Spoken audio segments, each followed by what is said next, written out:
Good morning, folks. Welcome to an OCC Queensland Daily Weather App today, the 22nd of the 2nd, 2023. My name's Chris Nitzo. This update brought to you by our major sponsor, TownsvilleSheds.com. Check them out if you're in the market for a shed-safe, accredited shed.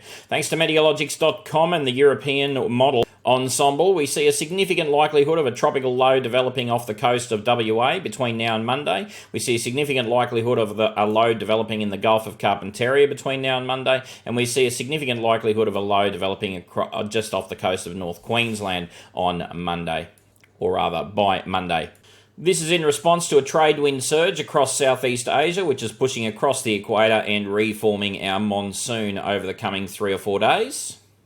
And you can see our areas of interest there thanks to windy.com across the Gulf of northwestern parts of WA and across far north Queensland as we progress into early next week.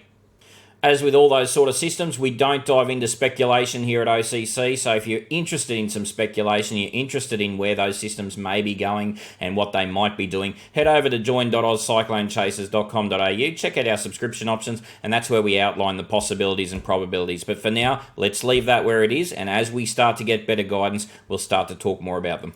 Right, getting back on the topic with what's happening at the moment across northern Queensland in particular, we've got lots of showers in northeast Queensland coming in on a southeasterly flow, just being enhanced by a very weak circulation that's operating here, possibly more so a trough system that's operating here off the FNQ coast. But we are seeing a substantial increase in shower activity there in the last few hours across northeast Queensland. We've got plenty of rainfall activity, particularly just offshore, off central and north Queensland. We've got quite a few showers coming into southeast Queensland as well.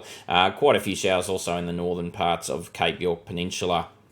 In terms of winds across the state today, southeasterlies are going to be dominating most coastal waters. Just be aware there is a bit of an enhanced squeezing effect of that southeasterly flow associated with that surface trough just in through here, and that squeezing is particularly pronounced near the north tropical coastline there today. So the expectation is that that's probably where our heavier shower activity is going to lie. You can also see another little squeeze zone off the Whitsundays coastline as well. So once again, a little bit of an area of enhanced rainfall in there as well. But overall, it's not going to be fun times if you're a boatie, so probably stay off the water if you can avoid it. Southeasterly is pretty solid, 15 to 20s right across the coastline, and potentially some squally winds associated with shower activity. You can also see a little bit of a surface trough coming into the southeast Queensland coastline tonight, so that's going to increase their shower activity tonight as well. So quite a few little weak surface troughs all over the shop, just creating a bit of rainfall and a little bit of weather interest across the eastern parts. Otherwise, this southeasterly stream would be dead boring without those weak troughs. Right, looking at our convective rainfall and our orographic lift rainfall, we can see quite a bit going on across northeast Queensland today. Lots of shower activity there. And it's not just the coast. You can see some afternoon convection developing over the northeast inland. You can see the Gulf country getting in on some of these showers and storms, and lots of showers and storms up around the northern parts of Cape York Peninsula. Elsewhere across the state, you can see showers along the east coast and the escarpment areas just inland of the east coast throughout the afternoon. And then into tonight, don't be surprised if we see that increase in southeasterly in the southeast corner in shower activity overnight. You can also see continuation of shower activity in the north tropical coast region, but particularly starting to focus on the south side of that weak circulation or that weak trough located off the coast of Cooktown by tomorrow morning.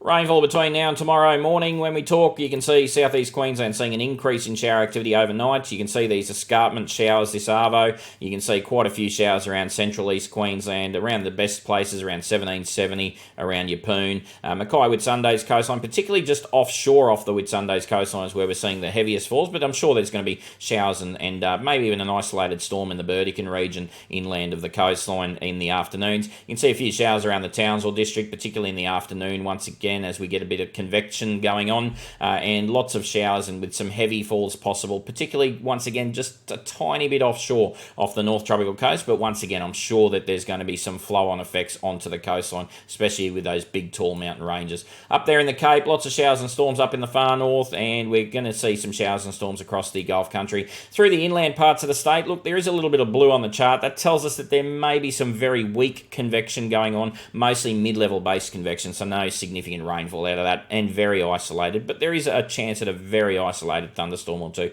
across the inland parts of Queensland. Thanks for watching this update, and we'll keep an eye on those tropics for you, let you know when things are starting to ramp up.